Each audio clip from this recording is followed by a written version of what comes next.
Bienvenue sur Question Directe et bienvenue sur la TFM qui reçoit aujourd'hui M. Kémi Séba.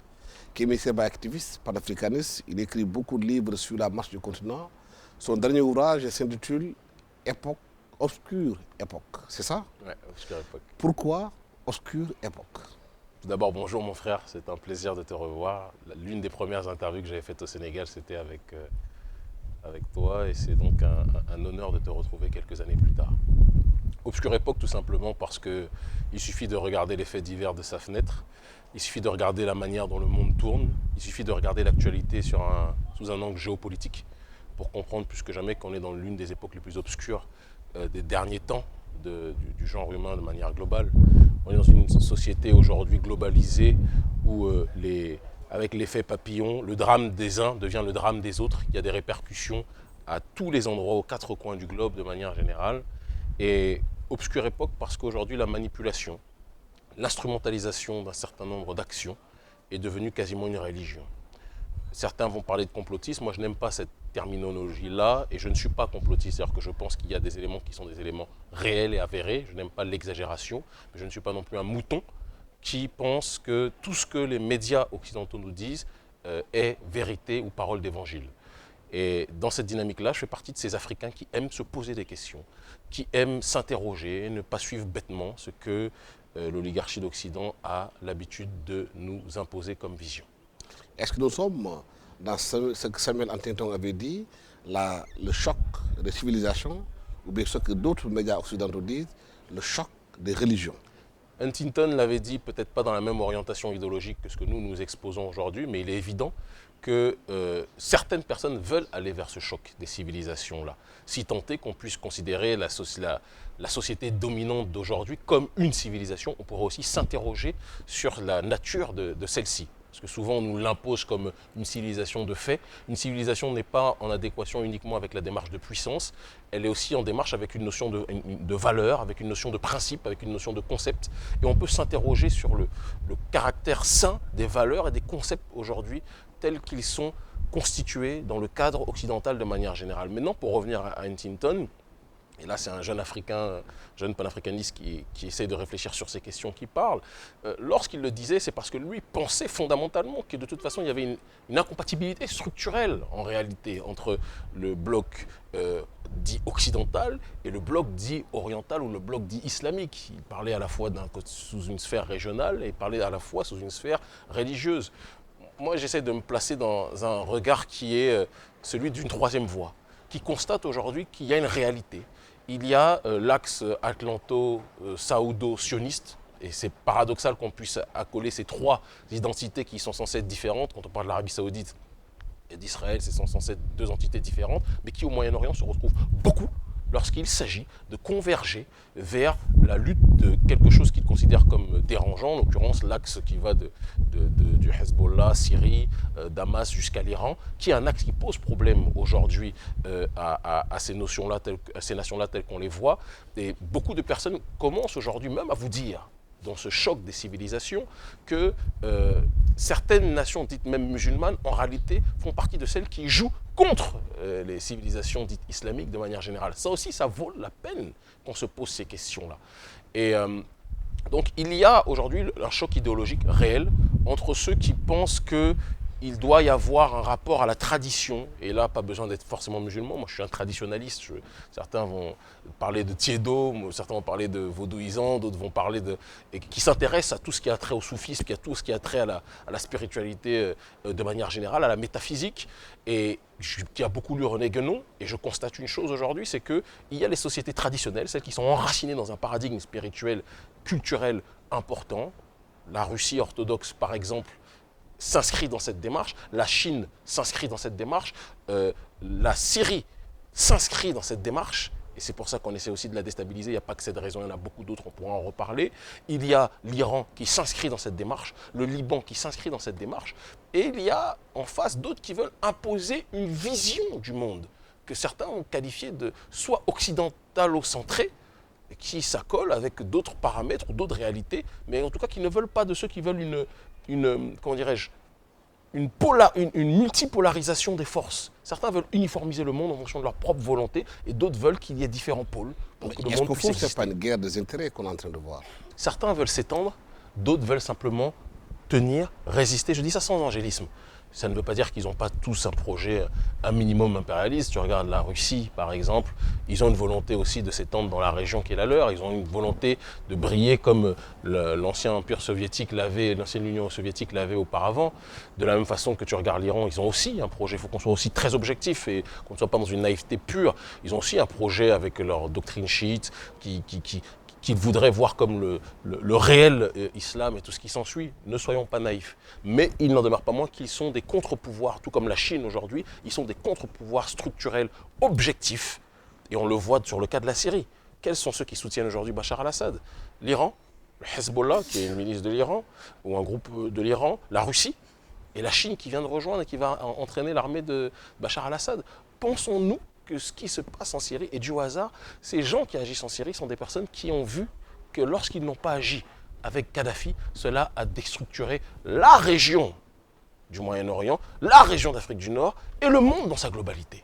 Donc ils n'ont pas voulu répéter la même erreur une deuxième fois et ils ont eu totalement raison. Donc certains ont une volonté d'étendre et d'imposer leur vision, une vision monolithique, excusez-moi, du monde, et d'autres ont pour intérêt de résister, de préserver leur identité et de s'allier avec ceux qui préservent la leur. Dans les années 60, il y avait la mouvance des non-alignés au XXe siècle. Aujourd'hui, la mouvance des non-alignés n'est plus non-alignée sur le bloc de l'Ouest ou sur le bloc de l'Est. La nouvelle mouvance des non-alignés, c'est non-alignés sur le bloc de l'OTAN. Ceux qui ne sont pas d'accord avec cette vision que nous impose l'OTAN. Et ils sont nombreux.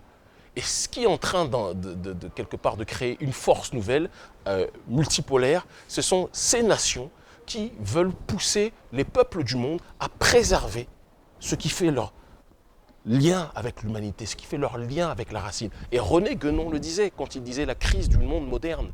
Aujourd'hui, on nous présente la modernité comme la valeur la plus absolue, la plus magnifique, la plus géniale. Et on dit que par exemple les Africains qui sont amoureux de leur terre, les Africains qui sont amoureux de leur terroir, les Africains qui sont amoureux de leur tradition, on dit que ce sont des sauvages.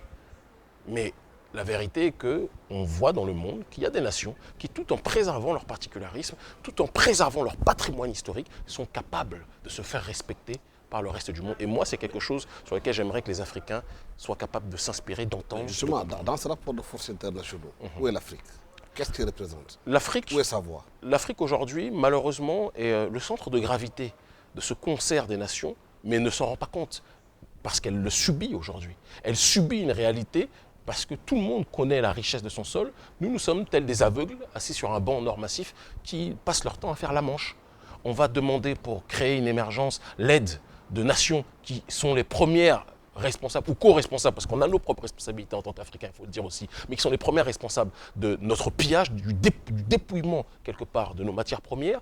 On va demander à ces mêmes qui pillent nos matières premières qu'elles nous aident à nous structurer. Il y a un moment où on ne peut pas espérer être respecté par le monde, aux quatre coins du monde, même par les autres pays du Sud, quand on est toujours dans cette dynamique de demander à celui qui nous viole de continuer à accentuer son agression. Il y a quelque part une démarche d'autocritique et d'introspection politique, philosophique, culturelle qu'on se doit de faire en toute urgence. Et dire cela ne signifie pas qu'on est dans une dynamique, moi je le dis toujours, je ne suis pas dans une attaque ad hominem avec les frères en Afrique, ce n'est pas du tout ma démarche.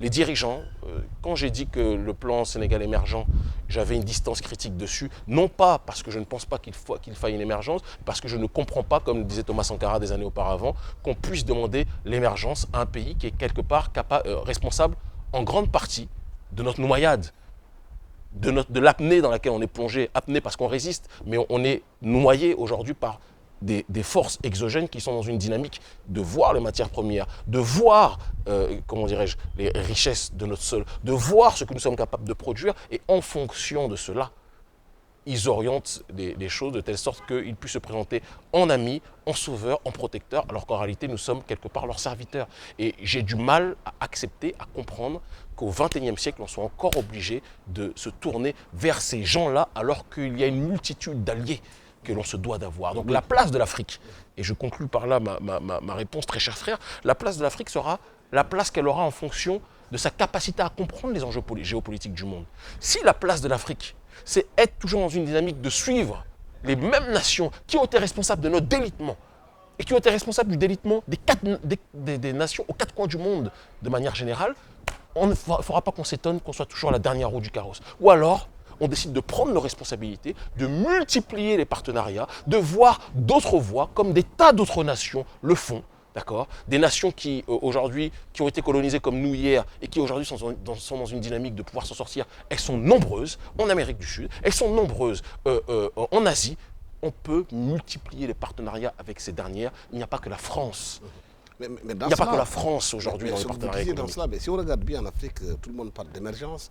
Émergence au Sénégal, au Gabon, dans d'autres pays. Est-ce que pour vous, l'émergence, c'est une autre forme de colonialisme?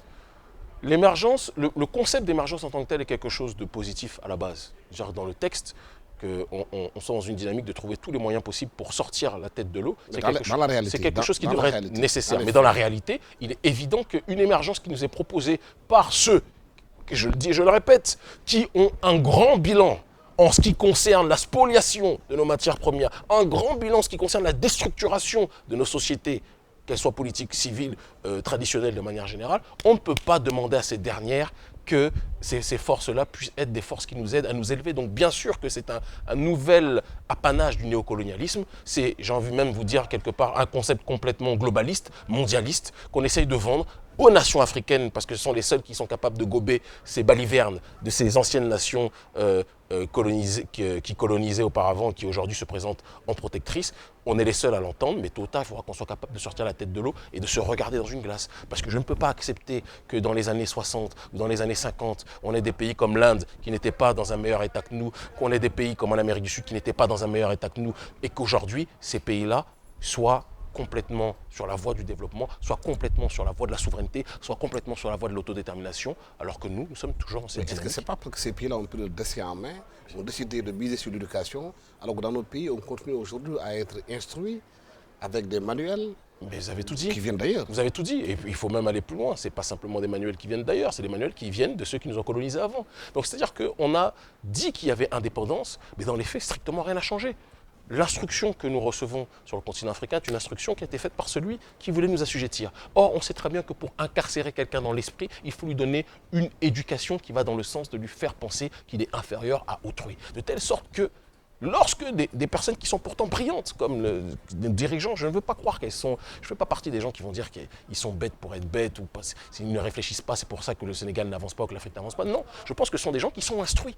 Mais leur instruction est une instruction cancérigène de telle sorte que, lorsqu'ils grandissent, lorsqu'ils arrivent à la magistrature suprême ou aux plus hautes fonctions, leur plus grand rêve, quelque part, c'est de ressembler à l'Occident, parce que c'est l'instruction qu'ils ont reçue. Alors qu'à un moment ou à un autre, la Chine, l'Inde et des tas d'autres pays se sont centrés sur une instruction, j'ai envie de dire, endogène, réellement, en harmonie avec leur paradigme culturel, en harmonie avec leur paradigme historique, et c'est comme ça qu'ils s'en sont sortis. Mais lorsqu'on est dans une dynamique aujourd'hui où on finit toujours par croire que la France, on nous enseigne que la France est le pays des droits de l'homme, sans nous dire, parce qu'il faut donner des particularismes, que dans cette histoire-là des droits de l'homme, lorsque la déclaration des droits de l'homme a été effectuée, les Africains, nos frères et sœurs africains, étaient faits esclaves.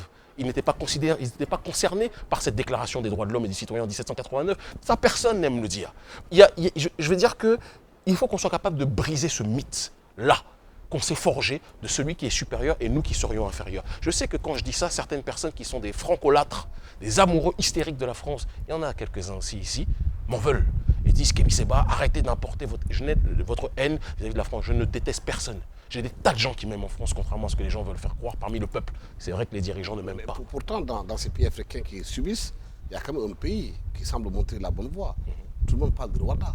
Moi, je ne suis pas sûr que le Rwanda soit cette bonne voie telle qu'on nous la présente. Et la question qu'il faut se poser, très cher frère, qui décrit le Rwanda en priorité comme un bon exemple? Avant les pays africains, qui décrit le Rwanda comme un bon exemple? Ce sont toujours les nations occidentales qui voient dans un Rwanda qui est parti du chaos et qui, en prenant justement des partenariats américains en grande partie et anglo-saxons de manière générale, en mettant la France de côté, mais en prenant en tout cas des nations occidentales qui pèsent aujourd'hui, en jumelant leur développement avec ces dernières, en créant des partenariats assez importants sur le terrain économique, ont été capables de développer un PIB qui était au point mort au départ et qui aujourd'hui est beaucoup plus important. Il y a des infrastructures qui sont créées, mais en fonction de quels intérêts, en fonction de quelle vision, en fonction de quel objectif. Est-ce que le Rwanda est un exemple lorsque les milices rwandaises, en compagnie de certaines milices ougandaises, créent le chaos au Kivu aujourd'hui? Est-ce que le Rwanda est un exemple lorsque tous ceux qui s'opposent à Kagame sont incarcérés et sont victimes de violations des droits réels de l'homme et non pas les droits fantasmés que l'on peut retrouver à Paris? Il faut qu'on se pose des questions sur ces modèles imposés par l'extérieur, mais qui ne sont pas forcément en harmonie avec nos réalités intérieures. Donc moi je le dis, j'ai une vision d'un Rwanda, parce que je connais tellement de jeunes Rwandais qui sont brillants, intelligents, etc., et qui eux-mêmes vous diront que le Rwanda qu'on vous présente comme le modèle n'est pas tant le modèle que ça. Tout comme le Congo, je n'en parle même pas, et les pays de la région, c'est un drame. Mais faisons attention là aussi, encore une fois, quand on parle de refuser le colonialisme, ça consiste aussi à refuser le colonialisme médiatique qui nous dit, parce que France 24 ou parce que telle ou telle chaîne a dit que ce pays-là est un pays modèle, tous les Africains doivent le répéter. Je suis désolé que les choses, à mon sens, sont beaucoup plus complexes que ça. Oui, mais dans tout ça, quel est le rôle qu'on doit jouer les sociétés civiles africaines? La société civile africaine doit être en réalité le centre de gravité de la politique au XXIe siècle. Il y a Jen Sharp qui disait dans les années 80 qu'il y aura un transfert, c'est le géopolitologue américain qui disait qu'il y aura un transfert du pouvoir entre le XXe et le XXIe siècle. On passera d'un pouvoir qui était dans la sphère électoraliste, dans la sphère de l'administration suprême, qui descendra vers la base. Cette base-là étant constituée par la société civile. On l'a vu dans toutes les dites révolutions la plupart ont été manipulées. Il faut aussi être capable de le dire sans avoir peur d'être taxé de complotiste. Il y a eu une désorientation de ces révolutions qui partaient de principes sains au départ et qui ont été réorientées par des intérêts complètement exogènes avec des gens qui étaient cooptés par la suite. On pourrait les lister, mais on n'aurait pas le temps en 26 minutes de le faire. Et dans cette réalité-là aujourd'hui, tout le monde s'accorde à dire que ce soit au Moyen-Orient, que ce soit en Amérique du Sud, que ce soit en Afrique, que ce soit en Asie et même en Europe. Podemos en Espagne, Nuit debout, même si j'ai beaucoup de distance critique avec ce mouvement, qui est un mouvement qui ne représente pas tant le peuple, ça représente surtout les blancs français d'une certaine classe sociale et pas forcément le prolétariat dans sa globalité. On pourrait s'interroger et se questionner dessus. Mais dans cette dynamique-là, partout dans le monde aujourd'hui, le peuple prend ses responsabilités dans sa réflexion critique vis-à-vis du pouvoir. Et nous disons que nous avons besoin d'une société civile autonome.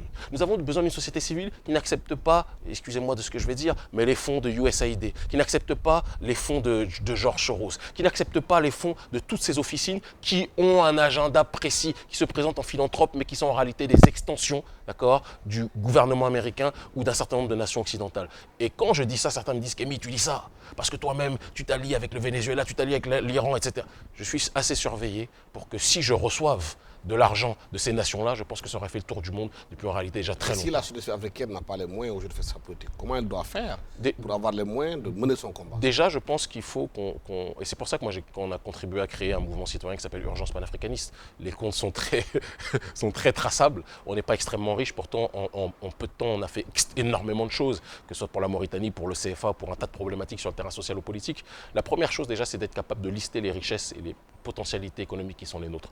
Contrairement à ce qu'on pense, la diaspora est un vivier d'investissement illimité, à un degré qu'on ne peut pas imaginer. Quand on voit le nombre de fonds qui sont transférés d'Europe jusqu'au continent africain, on se rend compte que plutôt que d'attendre systématiquement que ce soit l'Union européenne, que ce soit la France ou que ce soit les ONG occidentales qui nous soutiennent, on devrait songer à se tourner, à mettre à contribution, pourquoi pas même dans des impôts révolutionnaires ou des impôts qui pourraient être considérés comme panafricanistes, la diaspora pour qu'elle contribue sérieusement à soutenir les mouvements qui sont sur le terrain. C'est ce que nous faisons à Urgence panafricaniste. Nous sollicitons l'aide de ceux qui sont en Europe, qui triment. Certains sont des éboueurs, certains sont des infirmiers, certains sont des infirmières, certains sont des boulangères. Mais l'argent qu'elles récoltent là-bas, c'est toujours plus important que ce maudit franc CFA, sur lequel on pourrait revenir aussi, monnaie de singe qu'on nous impose comme une monnaie prouvant en réalité quelque part notre infériorité sur le terrain structurel et économique vis-à-vis des autres. On pousse ces derniers à faire en sorte de pouvoir soutenir les activités qui sont les nôtres. Il faut qu'on arrête de croire que le bonheur vient toujours d'une sphère extérieure à notre peuple. Il y a des gens dans notre peuple qui ont des moyens illimités. Il n'y a pas que des pauvres chez les Africains. C'est faux. Mais non, il faut pousser ces Africains-là qui ont les moyens de leur politique ou les moyens de faire bouger les choses à s'orienter vers des objectifs de construction et de développement endogène de nos populations. Ça, on a cette possibilité de le faire. C'est une voie dans laquelle on se lance. Et je pense que la société civile aujourd'hui doit elle aussi s'imprégner complètement de cette conception et de cette compréhension des enjeux géopolitiques. Si elle va dans une dynamique où elle sait quelles sont les forces en présence, si elle va dans une dynamique où elle sait quelles sont ces forces qui sont capables de corrompre tel ou tel groupe en Europe de l'Est, tel ou tel groupe dans le monde arabe, tel ou tel groupe en Amérique du Sud, elle sera beaucoup plus réceptive ou beaucoup plus plutôt prudente dans sa façon de gérer les choses lorsqu'elle sera face à ces mêmes forces qui tentent de venir les coopter. Je ne vais pas citer ces forces-là, mais on sait très bien que lors des élections récentes, quoi qu'on pense d'Abdoulaye Wade, je ne suis pas pro-Wade ni anti. Moi, je suis un panafricaniste, je suis loin de tout ça, contrairement à ce qu'on veut bien nous faire croire. Et dans cette réalité-là, une chose est certaine, il y a des groupes qui ont été payés par USAID, il y a des gens qui ont été payés par George Soros, tout le monde le sait aujourd'hui. Et quand on dit le printemps arabe n'a pas marché, je dis oui, il n'a pas marché, mais les révolutions de couleur ont marché en Afrique noire. Elles ont marché en Afrique noire. Ça aussi, c'est des questions qu'on peut se poser sans avoir à faire des attaques ad hominem. Et Urgence panafricaniste va dans ce sens de dire ces révolutions de couleur ne passeront plus avec nous. Il est toujours facile de toujours dénoncer les autres, mais il est beaucoup plus difficile de se mettre en action. Et notre dynamique aujourd'hui, c'est de dire, plutôt que de reprocher aux autres ONG de se laisser corrompre volontairement, c'est de se dire que ce qu'elles ne sont pas capables de faire, nous autres, avec Urgence panafricaniste, on va le faire. En Afrique devait partir de la base.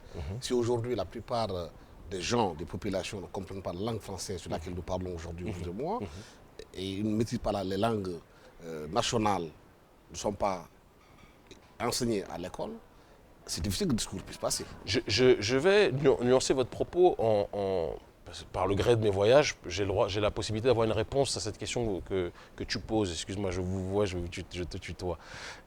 En te disant simplement, très cher frère, que, comme le disait Jomo Kenyatta, avant de toucher le paysan, c'est un travail à la chaîne, la conscientisation. La sensibilisation commence par les éléments qui sont mentalement et psychologiquement prêts à comprendre cette dynamique de changement. Certains vont parler de révolution, certains vont parler de changement radical. Moi, je vais parler de rupture épistémologique ou de rupture sociale, de rupture politique. Dans cette rupture réelle, les premiers éléments qui sont capables d'être cette chaîne de transmission, d'alimenter cette chaîne de transmission, ce sont les étudiants.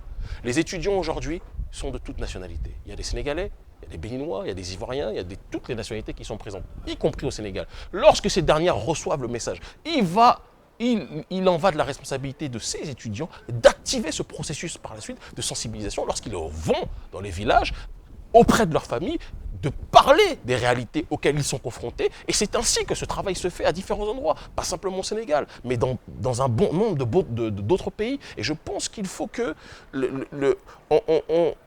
on cesse de voir les choses telles des obstacles, mais qu'on les voit comme des tremplins.